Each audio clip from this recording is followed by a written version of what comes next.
Hello everyone, আসসালামু আলাইকুম। কেমন আছেন সবাই? আশা করি সকলে ভালো আছেন। যারা CPABuild এর কন্টেন্ট লকার এবং কাস্টম টেমপ্লেট নিয়ে সমস্যার ভিতরে আছেন যে কিভাবে ইউজ করবেন, কারণ এর আগে আপনারা যেভাবে ইউজ করেছেন এখন কিন্তু আপনারা ওইভাবে ইউজ করতে পারবেন না। তো এটা নিয়ে অনেকে অনেক রকম সমস্যার ভিতরে আছেন। তো এটা নিয়ে অনেকে আমাকে ভিডিও বানাতে বলেছিলেন।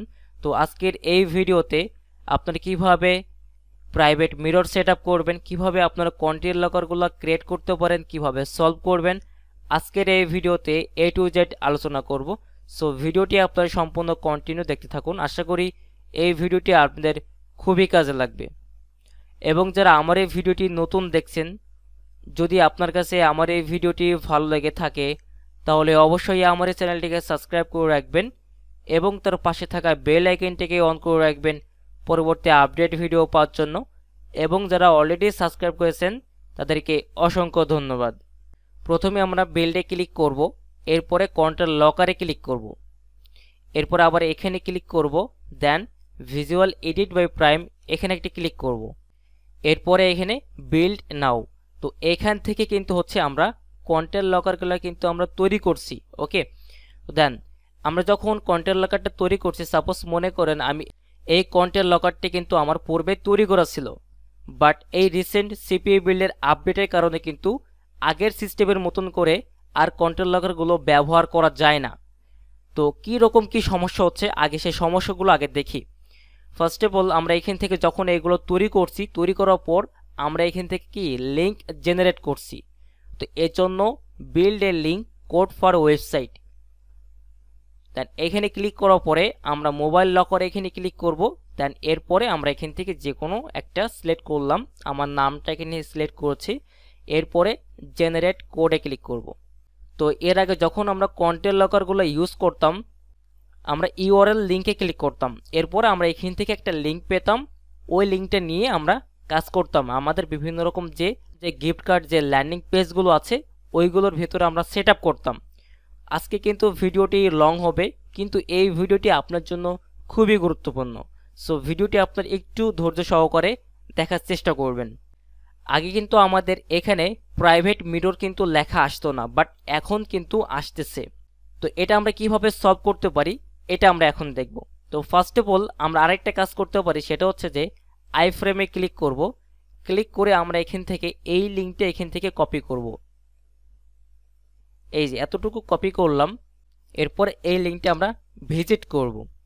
তো যখন আমরা ভিজিট করছি তখন কিন্তু আমরা এই লিঙ্কটি এইরকম ভাবে দেখতে পাচ্ছি।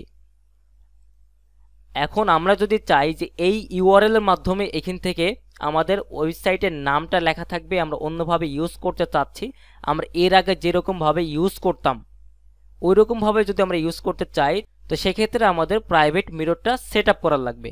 তো প্রাইভেট মিররটা কিভাবে সেট আপ করবেন চলুন দেখা যাক। তো প্রাইভেট মিররটা সেট আপ করার জন্য আমরা এখান থেকে লিঙ্কে ক্লিক করব, এরপরে সেট আপ মিররে ক্লিক করব। এখন আরেকটা প্রশ্ন আসতে পারে যে আমি যে এইখান থেকে যে লিঙ্কটা কপি করে ভিজিট করলাম, আপনারা অনেকে আবার এরকম প্রশ্ন করতে পারেন যে এই লিঙ্কটা নিয়ে আপনারা কাজ করতে পারবেন কিনা। অবশ্যই আপনি এই লিঙ্কটা নিয়েও আপনি কাজ করতে পারবেন। এইটাও আপনার জন্য খুবই সহজ একটা ব্যাপার যে এইটা নিয়ে আপনি কাজ করতে পারবেন, কিন্তু লিঙ্কটি হয়ে যাচ্ছে অনেক লং। তো আমরা চাই যে শর্টলির ভিতরে সিস্টেমটা করতে এবং URL এর মাধ্যমে লিঙ্কটা মেক করে আমরা মার্কেটিং করতে পারি। তো আমরা এইখান থেকে মিররে যখন এখানে আসলাম, তো এখানে কিন্তু স্টেপ বাই স্টেপ বলা আছে যে এখানে কিভাবে সেট আপ করতে হবে। তো এটা সেট আপ করার জন্য কি করবেন, এখানে আসার পরে আপনার 2 নম্বরে একটা সেকশন দেখতে পাচ্ছেন। তো 2 নম্বরে এখানে একটা লেখা আছে যে ক্রিয়েটিভ ফ্রি ক্লাউড ফ্লেয়ার। তো এখানে আপনারা ক্লিক করবেন একটা। তো এখানে ক্লিক করে হচ্ছে যে আমরা একটা ফ্রি অ্যাকাউন্ট তৈরি করব। এখানে ক্লিক করার পরে আমরা এখানে ক্রিয়েট ইউর অ্যাকাউন্ট এখানে ক্লিক করব একটা।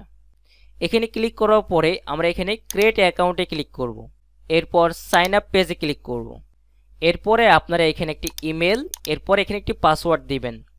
ইমেল এবং পাসওয়ার্ডটি দেওয়ার পরে আমরা এখানে সাইন আপে ক্লিক করব, এরপরে আপনার সামনে এইরকম একটি পেজ আসবে। দেন এরপর হচ্ছে আপনি আপনার ইমেলটা একটু চেক করবেন, আপনি আপনার ইমেলটা চেক করবেন, আপনার ইমেলটা কনফার্ম করে নেবেন। তো আমি এখান থেকে আমার ইমেলটা কনফার্ম করে নিচ্ছি।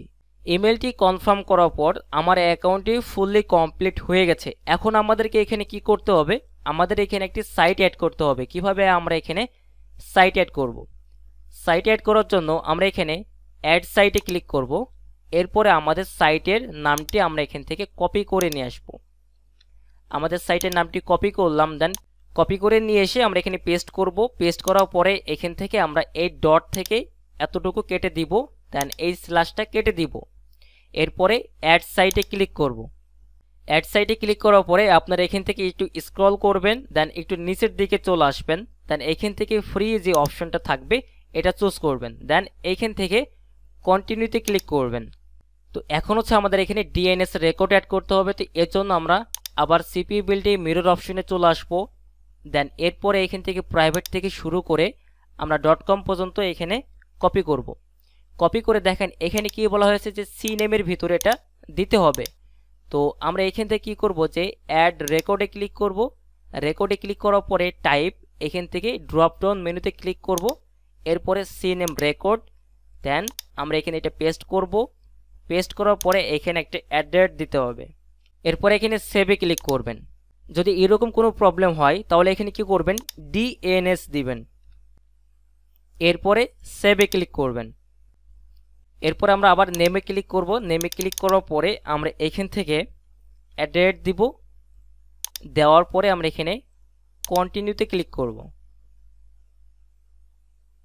দেখেন কন্টিনিউতে ক্লিক করার পরে এখন আমাদের সামনে এরকম একটি পেজ চলে আসবে। এরপর আমাদের নেম সার্ভার অ্যাড করতে হবে। এখন নেম সার্ভার কিভাবে অ্যাড করা যায়?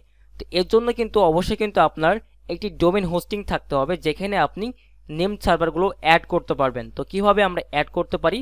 তো প্রথমত হচ্ছে যে আমরা এখান থেকে এই নেম সার্ভারটা কপি করব। এই যে ক্লিক টু কপি, এটা কপি করলাম। কপি করার পরে সি প্যানেলের ভিতরে চলে আসবেন। এরপরে এখানে সার্চ দিবেন ডিএনএস। এরপরে ডাইনামিক ডিএনএস এ ক্লিক করবেন। এরপরে ক্রিয়েট অপশনে ক্লিক করবেন। ক্রিয়েট অপশনে ক্লিক করার পরে এখানে পেস্ট করবেন। পেস্ট করার পরে এখান থেকে .comটা কেটে দিবেন। এরপরে ক্রিয়েট অপশনে ক্লিক করবেন। দেন আবারও এখানে চলে আসবেন। এখানে আসার পরে আবার নিচেরটা কপি করবেন। কপি করার পরে আবার এখানে চলে আসবেন, ক্রিয়েটে ক্লিক করবেন, আবার এখানে পেস্ট করবেন। পেস্ট করার পরে এখান থেকে .comটি কেটে দিবেন। কেটে দেওয়ার পরে আবারও ক্রিয়েট অপশনে ক্লিক করবেন। দেন আমাদের এতটুকুই এখানে কাজ শেষ। আবার আমরা এখানে চলে আসবো। দেন এখানে চলে আসার পরে আমরা ডান চেক নেম সার্ভারে ক্লিক করব। এরপরে গেট স্টার্টে ক্লিক করব। দেন এটা এরকম অন থাকবে। এটা সেভে ক্লিক করব। দেন এটা হচ্ছে যে এইরকম থাকবে। আবার যদি মনে করেন এটা আপনি এটা করে দিবেন তাহলে আপনি সেক্ষেত্রে এটা অনও করে দিতে পারেন। এবার সেভে ক্লিক করলাম। ক্লিক করার পরে আমরা আবার এটা সেভে ক্লিক করব। ওকে, দেন ফিনিশ। এরপরে আমাদের এখনও এখানে আরও অনেক কাজ আছে। কাজটি কি? আমরা আবার মিরর অপশন আসি। আসার পরে এখানে দেখতে পাচ্ছেন যে এখানে একটা অপশন বলা আছে যে এসএসএল এর ব্যাপারটা। এই যে এসএসএল এখানে ক্লিক করবেন। তো ক্লিক করার পরে আপনার সামনে এরকম ফুল এই অপশনটা সিলেক্ট করা থাকতে পারে। তো আপনি এখান থেকে ফ্লেক্সিবল এইটা এখান থেকে সিলেক্ট করবেন। সিলেক্ট করার পরে ফ্লেক্সিবল করে দিবেন। এরপরে নিচে একটু চলে আসবেন। নিচে একটা অপশন দেখতে পাচ্ছেন যে এসএসএল, এটা অফ করা আছে, আপনি চাইলে এটা অন করে দিতে পারেন। তো এটা অন করে দেওয়াই ভালো। তো এটা আমি এখান থেকে অন করে দিলাম। তো এখন আমাদের মোটামুটি এখানকার কাজগুলো আপাতত শেষ। আবার যদি আমরা এখানে ডিএনএস এ ক্লিক করি তাহলে আপনারা এখান থেকে আবার এগুলো দেখতে পারবেন, আবার এডিট করতে পারবেন, আবারও পুনরায় আপনি এখানে অ্যাড করতে পারবেন। যদি আপনি এখান থেকে আবার ব্যাক করে চলে যান কোথাও।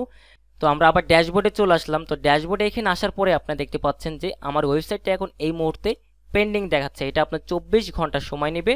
24 ঘন্টার ভিতরে আপনার সাইটটি অ্যাপ্রুভ হয়ে যাবে। এখন এরপরের আবার কাজ কি করতে হবে? আমাদেরকে আরেকটি কাজ আছে, লাস্ট ফিনিশিং কাজ। সেটা হচ্ছে যে আমাদের এখান থেকে ডোমেনের নামটি আবারও কপি করতে হবে। তো আমরা এখান থেকে আমাদের ডোমেনের নামটি এখান থেকে কপি করলাম। কপি করার পরে আমাদের আবার মিরর অপশন এখানে আসতে হবে। আসার পরে এখানে একটা অপশন আছে দেখতে পাচ্ছেন যে domain.com। তো এখানে কি করব? আমাদের ডোমেনটি এখানে পেস্ট করব। এই যে .comটি পেস্ট করলাম। এরপর এখানে একটা অপশন দেখতে পাচ্ছেন যে সেভ।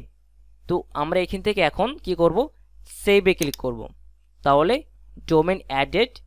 ওকে, তাহলে আমার ডোমেনটি অ্যাড হয়ে গেছে। এই দেখতে পাচ্ছেন যে এখন আপাতত এটা আমাদের ডোমেনটি অ্যাড হয়ে গেছে। তো আজকের এই ভিডিওতে আপনারা শিখতে পারলেন যে কিভাবে আপনার প্রাইভেট মিররটা সেট আপ করবেন। তো নেক্সট ভিডিওতে আপনার আরও অনেক অপশনগুলো আসবে যে কিভাবে আপনি কন্ট্রোল লকারগুলো কোথায় সেট আপ করবেন, ওয়েবসাইটের মাধ্যমে আপনি কিভাবে কাজ করবেন, এই নিয়ে টোটালে আপনাদের জন্য নেক্সট আপনারা 5টি পার্ট পাবেন, যে 5টি পার্টে আপনাদের খুবই গুরুত্বপূর্ণ এবং প্রত্যেকেরই কাজ লাগবে, যেগুলো আপনারা দেখলে বুঝতে পারবেন। আশা করি ভিডিওগুলো আপনাদের জন্য খুবই হেল্পফুল হবে। তো আজকের এই ভিডিওটি এ পর্যন্ত সমাপ্তি শেষ করছি। দেখা হবে আপনাদের সাথে আবারও নেক্সট কোনো ভিডিওতে। তো সকলে ভালো থাকেন, সুস্থ থাকেন, আল্লাহ হাফেজ।